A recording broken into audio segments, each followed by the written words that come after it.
You shouldn't even be here. Go grab coffee, Brandon said, waving his hand at me like I was some junior intern who'd wandered into the wrong meeting. We were 3 minutes into the most important call of the quarter with Tiangang Steel, our biggest supplier in China, and this kid had already managed to insult both me and Mr. Wang, who sat stone-faced on the other end of the video call. I'm Jason Mitchell, 49 years old, and I've been managing steel operations for Whitfield Manufacturing longer than Brandon's been out of college. But apparently that doesn't count for much when you're dealing with the boss's nephew. I didn't move from my chair, just kept my eyes on Mr. Wang's face on the screen. The man had built Tiangang from a small foundry into one of China's largest steel producers. He understood respect, and he could smell arrogance from 7,000 miles away. That slight tightening around his eyes told me everything I needed to know. We were already losing this deal, and Brandon didn't even realize it. The satisfaction I felt in that moment was cold and precise. I'd seen this coming for weeks, ever since Brandon got his promotion. Sometimes the best revenge is just letting someone hang themselves with their own rope. Let me back up a bit. Whitfield Steel Manufacturing isn't some startup. We've been making industrial steel components for the automotive and construction industries since Kevin Whitfield's grandfather started the company back in 1962. I joined the operations team in 2015, fresh out of my second military stint, 4 years in Korea, where I picked up Mandarin along with a few other skills they don't teach in Harvard Business School. Those years in Korea weren't just about learning languages. The military taught me patience, discipline, and how to read people under pressure. Skills that served me well when I started building relationships with Asian steel suppliers. Real relationships, not the superficial networking Brandon thought he could master with a LinkedIn post and a firm handshake. I spent 9 years learning everything I could about the steel industry, flying to China 6 times to tour facilities, sitting through endless dinners where business was discussed between the second and third course, never during. I knew Mr. Wang's son was studying engineering at Beijing University. I knew they shut down operations for Spring Festival and exactly how that affected our delivery schedules. I knew that respect wasn't just nice to have in Asian business culture. It was everything, but Brandon didn't care about any of that. He'd been at Whitfield for exactly 8 months, promoted to VP of Operations 3 weeks ago by his uncle Kevin, and he was convinced he could modernize our entire supply chain with some consulting firm playbook and a PowerPoint deck full of buzzwords. His big idea was simple: consolidate all our steel contracts into one master agreement, standardize pricing across suppliers, and eliminate what he called legacy inefficiencies. In other words, treat our suppliers like interchangeable parts instead of the long-term partners they actually were. I tried to warn him during the planning meeting for this call. Mentioned that Mr. Wang valued continuity in business relationships, that Tiangang had specific protocols for negotiations, that maybe I should take the lead, considering I'd been their primary contact for nearly a decade. Brandon's response: "I've got this, Jason. Don't want to confuse them with too many voices in the room." Confuse them. The arrogance was breathtaking, but I'd learned to pick my battles. At 49, with a mortgage and 2 kids heading to college, I couldn't afford to get into public fights with the boss's nephew, but I could prepare for what was coming. So there I was, watching this train wreck unfold in real time, feeling that familiar calm that comes before a storm. Brandon had launched into his prepared pitch without even asking about Mr. Wang's family or acknowledging their recent Spring Festival celebrations, basic courtesy that I'd learned in my first month dealing with Chinese suppliers. He was talking fast, using buzzwords like supply chain optimization and strategic vendor consolidation, like he was trying to sell software to a tech startup. Every word that came out of his mouth made me more certain of what I'd have to do. Mr. Wang's expression never changed. He sat there in his crisp gray suit, hands folded, letting Brandon talk, but I could read the signs. The slight pause before he responded to questions. The way his assistant took notes, but Mr. Wang himself didn't. The polite nods that didn't reach his eyes. Then Brandon made the mistake that sealed our fate. He pulled up a slide showing our vendor rationalization strategy. Basically a flowchart showing how we plan to reduce our supplier base by 40% and renegotiate all existing contracts under new terms. As you can see, Mr. Wang, this creates tremendous efficiency gains for both parties, Brandon said, pointing at his pie charts like they were works of art. We'll be able to offer you increased volume in exchange for better pricing structures. I felt a surge of satisfaction watching this unfold. Brandon was about to learn an expensive lesson about the difference between theory and practice. Mr. Wang spoke carefully, his English measured and deliberate. "Mr. Whitfield, I have a question about these new terms. Who will be our primary contact under this arrangement?" Brandon grinned like he'd been waiting for this question. That'll be me, of course. I'll be overseeing all supplier relationships going forward. The silence that followed felt like holding your breath underwater. Mr. Wang's eyes shifted to me for just a moment, then back to Brandon. I gave him the slightest nod. I see. And what of Mr. Mitchell's role in this new structure? Oh, Jason will still be involved in day-to-day operations, Brandon said with a dismissive wave, completely missing the trap he was walking into. But I'll be handling all strategic decisions and contract negotiations. That's when Mr. Wang did something I'd never seen him do in 9 years of working together. He smiled. Not a friendly smile. The kind of smile you see right before someone delivers news that's going to ruin your day. I appreciate you taking the time to present this proposal, he said, each word carefully chosen. However, I believe we should postpone any decisions until we can review our existing agreements more carefully. Brandon's confidence never wavered. He had no idea what had just happened. Of course, take all the time you need. But I think you'll find our new structure is really going to benefit everyone involved. I wanted to laugh. This kid thought he'd just nailed a $28 million presentation, when in reality, he just triggered the exact clause I'd hoped he would. After we ended the call, Brandon was practically bouncing in his chair. That went great. Wang seemed really interested in the rationalization strategy. I think we've got them right where we want them. I just nodded and headed back to my office. I had some files to review, and more importantly, I had some decisions to make about my own future. See, here's what Brandon didn't know, and what his uncle Kevin should have told him before putting him in charge of anything important. Back in 2018, when we first signed our framework agreement with Tiangang, Mr. Wang had been concerned about personnel changes affecting business relationships. He'd seen too many deals fall apart when American companies switched their negotiating teams midstream, usually right after the relationship had been carefully built by someone else. So I'd suggested adding a continuity clause to our contract. Nothing fancy, just a simple provision requiring mutual agreement for any changes to authorized negotiators. Standard stuff in international business, really. Section 7.3 of our framework agreement stated that any negotiation conducted by unauthorized personnel would be considered null and void, with the option for either party to terminate the entire relationship within 48 hours of such breach. I'd written it myself, had it translated into Mandarin by a certified legal translator, and walked Mr. Wang's legal team through it during one of my visits to Anshan. Both versions were signed, notarized, and filed away in our contract archives. The clause even included a 18-day no-contact period to prevent companies from trying to immediately restart negotiations with different personnel. Brandon had never bothered to read those files. Hell, I wasn't even sure he knew they existed. The beauty of it was the precision. Mr. Wang didn't have to be angry or dramatic. He didn't have to make threats or demands. The contract gave him everything he needed to walk away cleanly. And more importantly, it gave him the perfect excuse to do business with someone who actually understood how these relationships worked. 2 days later, my phone rang at 7:30 a.m. It was Mr. Wang's assistant, calling from Anshan. Mr. Wang wanted to schedule a follow-up call to discuss Brandon's proposal. Could I join the meeting as well? I told Brandon about the call. He seemed pleased, completely oblivious to what was coming. Great. Wang probably has some technical questions about implementation. You can handle those while I focus on the big picture. The meeting was scheduled for Thursday morning, 9 a.m. our time. Brandon showed up with another PowerPoint deck, this one titled Strategic Partnership Evolution. I brought a cup of coffee in the 2018 contract file. When Mr. Wang appeared on screen, he looked directly at me and gave a small, respectful nod. Then he turned to Brandon, and I knew the next few minutes were going to be memorable. Mr. Whitfield, I have reviewed your proposal with my team. Before we proceed, I need to clarify something about our current agreement. Sure, what's on your mind? Brandon said, already reaching for his presentation clicker. According to our 2018 framework contract, Section 7.3, any modifications to our business relationship must be negotiated by authorized representatives as defined in Schedule A. Could you confirm your authorization status under this agreement? I watched Brandon's face as the question sank in. It was like watching someone realize they'd been playing chess while everyone else was playing poker. I'm sorry, what now?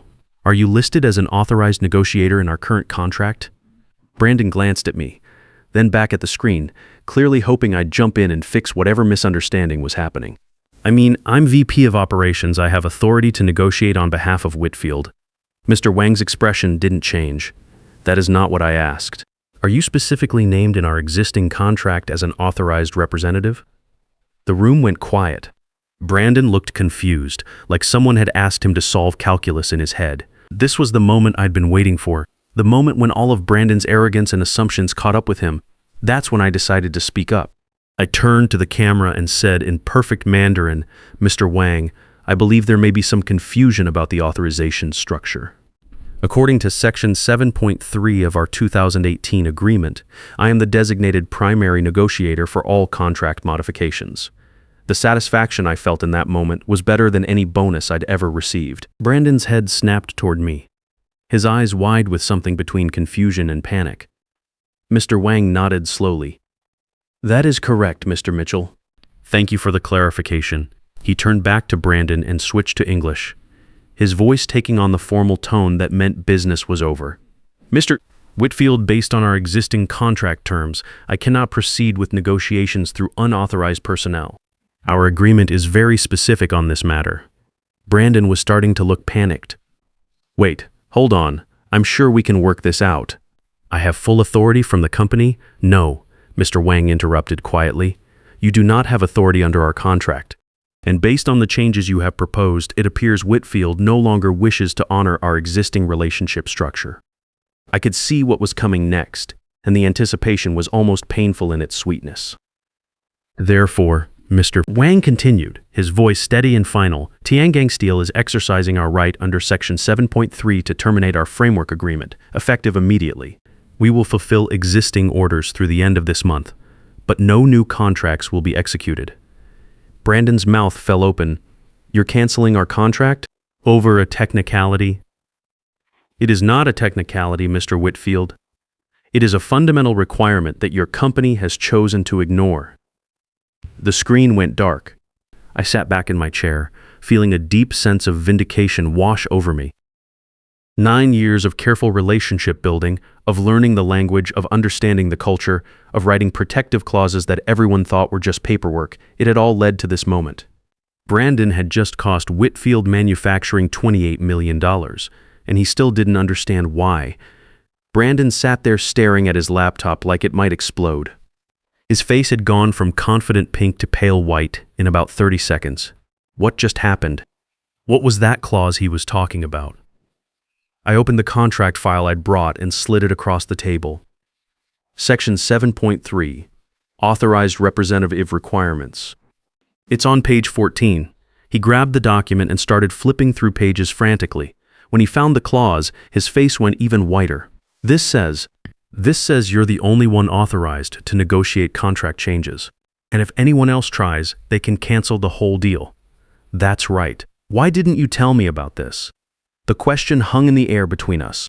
I could have been diplomatic about it, could have made excuses about miscommunication or oversight, but sometimes the truth is more satisfying than politeness. I tried to tell you I should handle the Tiangang relationship. You said you had it covered. Brandon was quiet for a long moment, reading and rereading the clause like it might change if he stared at it hard enough.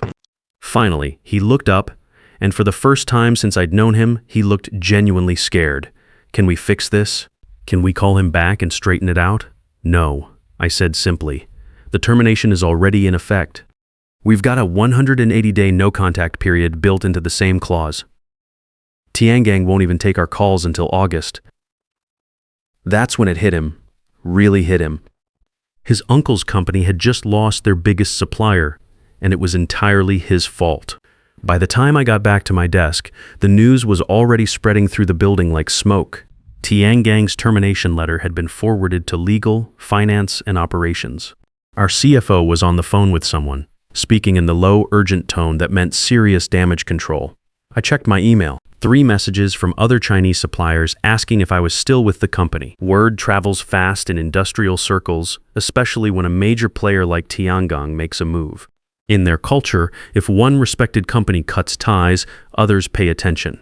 And they were paying attention. Within 2 hours, I had messages from contacts at Baosteel asking if recent changes at Whitfield affected our ongoing negotiations.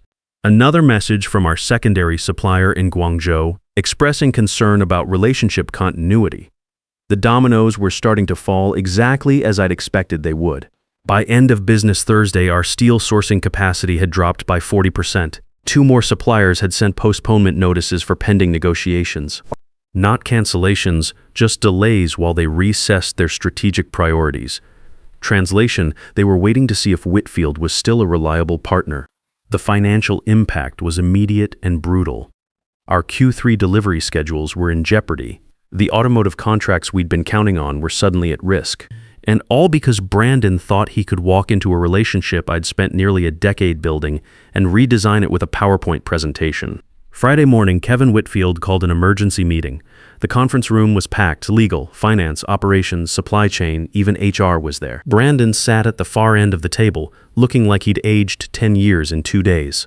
Kevin stood at the head of the table with a stack of termination letters and cost projections. His face was grim, and I could see the family resemblance between him and Brandon, the same jawline, the same way of carrying himself. But Kevin had built this company over 25 years. He understood what losing these relationships meant.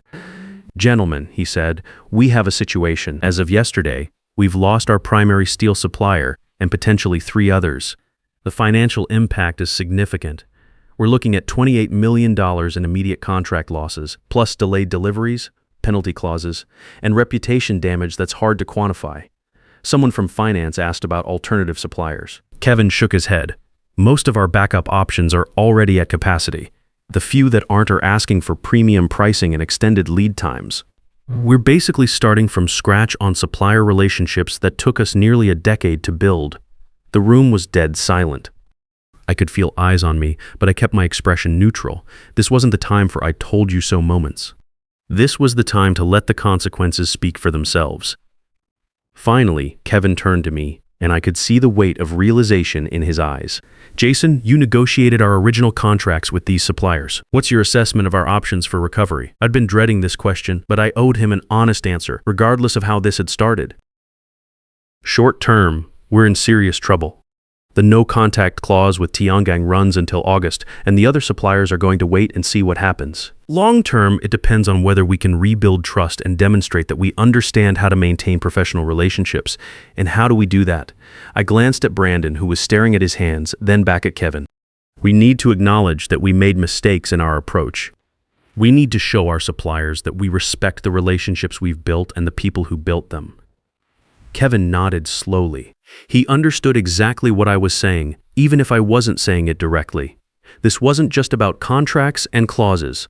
This was about respect, continuity, and understanding that some things can't be fixed with good intentions and corporate speak. Brandon tried to salvage the situation one more time. "Maybe I could reach out to Wang personally, explain that there was a misunderstanding." "No," I said firmly, and every head in the room turned toward me. "Any contact from unauthorized personnel will only make things worse. We need to respect the process and wait out the 180 days." Kevin made his decision that afternoon. Brandon was reassigned to strategic planning duties, corporate speak for being moved to a meaningless position before eventual termination. I was asked to take over all Asian supplier relationships and begin the long process of rebuilding what we'd lost. But by then, I'd already made my own decision. That evening, I sat at my kitchen table with a beer and my laptop, looking at an email that had arrived 3 hours after the meeting ended. The sender was Scott Patterson at Apex Steel Solutions. They were a smaller company than Whitfield, but growing fast with a reputation for quality and reliability in the industry. The subject line was simple: opportunity. Inside, just a few lines: "Jason, word travels fast in our industry. We've heard about the situation at Whitfield, and we think it's their loss. Would you be interested in discussing a Director of Asian Operations role with us? We believe the right relationships are built by the right people." I stared at that email for a long time. 24 hours ago, I'd been a middle manager at a family company, watching my expertise get dismissed by someone who thought an MBA could substitute for experience. Now I was looking at an opportunity to start fresh, with a company that actually valued what I'd spent nearly a decade building. I replied with one sentence: "I'd be very interested in discussing this opportunity." The call happened Tuesday morning. Scott Patterson didn't waste time with small talk. "Jason, I'll be direct with you. We've been looking for someone to head up our Asian operations for 6 months. Someone with real relationships, not just business school theories. We heard what happened at Whitfield, and honestly, it tells us everything we need to know about both you and them. The offer was compelling. Director of Asian Operations, a $190,000 base salary, plus equity, full relocation package to their Detroit headquarters, and complete autonomy over supplier relationships. Most importantly, they wanted me precisely because of my experience and the relationships I'd built. We're not looking for someone to manage existing contracts, Scott explained. We're looking for someone to build something new. We want to establish Apex as a serious player in the Asian steel market, and we think you're the person to do it. I accepted the offer that Wednesday. My last day at Whitfield was the following Friday. Kevin called me into his office to say goodbye, and for the first time since this whole mess started, he looked his age. The stress of losing nearly a third of his supply chain in 1 week had taken its toll. I'm sorry it worked out this way, Jason. You built something valuable here, and we didn't appreciate it enough. I shook his hand. I learned a lot here, Kevin. But sometimes you have to know when it's time to move on. Will you be able to help us at all with the Tiangang situation? Maybe put in a good word when the no-contact period expires? I thought about it for a moment. Despite everything, Kevin had always been decent to me. I'll do what I can. But you need to understand, trust is everything in this business. Once it's broken, it takes years to rebuild. He nodded, understanding exactly what I meant.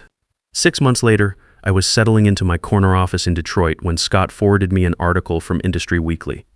The headline read, "Whitfield Steel struggles with supply chain disruptions." The article detailed the company's ongoing difficulties replacing their Asian suppliers, the delayed delivery penalties that had cost them 2 major automotive contracts, and the strategic restructuring that had resulted in 95 layoffs. There was a quote from Kevin near the end. "We're learning that supplier relationships are more complex than we initially understood. Moving forward, we're taking a more careful approach to managing these partnerships." I set the article aside and opened my laptop. I had a video call with Mr. Wang in 20 minutes. Apex had been working on a partnership with Tiangang for the past 3 months, and we were close to finalizing a $35 million contract, bigger than anything I'd handled at Whitfield. The call went smoothly. Mr. Wang was pleased with our proposal, and we spent a few minutes discussing delivery schedules and quality specifications. At the end, he mentioned that he'd heard I was doing well in my new position. "Respect and continuity are very important in business," he said, his meaning clear. "Some companies understand this. Others must learn through experience." 2 weeks later, I was at the National Steel Industry Conference in Chicago when I spotted a familiar face across the exhibit hall. Brandon was working a booth for some small consulting firm, handing out brochures and trying to make connections with anyone who would stop and listen. Our eyes met across the crowded floor. He looked older, worn down. The confident swagger was gone, replaced by the desperate energy of someone trying to rebuild a career from the ground up. He walked over, forcing a smile that didn't quite reach his eyes. "Jason, good to see you, man. Heard you landed at Apex. That's great, really great. Thanks, Brandon. How are things going?" "Oh, staying busy. Doing some consulting work, helping companies optimize their supply chains." He laughed nervously. "Actually learned a lot from that whole situation at Whitfield. Really opened my eyes to how complex these relationships can be." I nodded politely. "It's definitely a learning process." He shifted his weight, clearly wanting to say something more. Finally, "Look, I know things got complicated back then. I probably should have listened more, Maybe we could grab coffee sometime, talk about how to avoid those kinds of misunderstandings in the future." "That's thoughtful of you to offer," I said. "But I think we both learned what we needed to learn from that experience." Brandon's smile faltered. He reached into his jacket pocket and pulled out a business card, holding it out to me with slightly shaking hands. "Well, if you ever need consulting services, or if there's anything I can help with." I looked at the card but didn't take it. "I appreciate the offer, but we're pretty well covered on the consulting front." He stood there for an awkward moment, card still extended, before finally putting it back in his pocket. "Right. Well, good seeing you, Jason. Take care." As he walked away, I heard him practicing a phrase under his breath. "Ni hao, ni hao." I shook my head and headed back to the Apex booth, where Scott was wrapping up a conversation with a potential client from Germany. "How's the conference going?" he asked. "Good," I said. "Really good. We should definitely plan to come back next year. Some lessons in business are expensive. Some are career-ending, And sometimes the people who most need to learn them are the last ones to understand what they've lost. I built my reputation one relationship at a time, over years of patient work and careful attention to detail. Brandon tried to rebuild his in a single PowerPoint presentation. The difference showed in the results. These days, when I'm training new hires at Apex, I always tell them the same thing. Respect isn't something you demand, it's something you earn. And once you've earned it, you protect it like your most valuable asset. Because in the end, that's exactly what it is. In business, the people who dismiss experience as legacy thinking usually discover that some lessons can only be learned the expensive way, and by then, the teachers have already moved on to companies that actually listen. The most satisfying revenge isn't destroying someone's career. It's watching them try to rebuild what they tore down, while you're already building something better somewhere else.